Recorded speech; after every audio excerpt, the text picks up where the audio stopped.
Hi hello friends, welcome back to Bittu and family vlogs. దర్శనం అయిపోగానే ఆ తెల్లారైతే మేమైతే కిందకి దిగేసాం. ఆ తర్వాత రోజు కాణిపాకం అయితే వెళ్ళాం అనమాట. గణేష్ టెంపుల్ పక్కనే ఉన్న శివాలయం అనమాట ఇదైతే.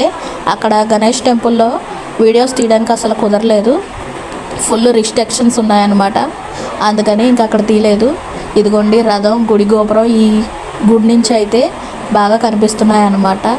ఈ శివాలయంలో చాలా రకాల గణపతులు, అలాగే అమ్మవారి విగ్రహం, శివుడిది, అలాగే పెద్ద నందీశ్వరుడు అయితే అన్నీ ఉన్నాయన్నమాట. గార్డెన్లో చాలా అంటే చాలా బాగున్నాయి. లోపల కూడా పెద్ద లింగాహారం అయితే ఉంటుంది అన్నమాట. అంతకుముందు కూడా వెళ్ళాము మేము ఈ టెంపుల్కి, చాలా బాగుంటుంది.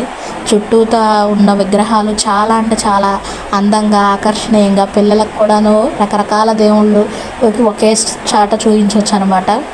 మేమైతే కార్తికేయ స్వామి దగ్గర, అలాగే వినాయకుడి దగ్గర ఫోటోలు అయితే దిగామన్నమాట. మా పిల్లల పేర్లతో ఉన్న స్వాములు అని చెప్పేసి అలా దిగామన్నమాట. Bye friends, bye bye. ఒక లైక్ చేయండి.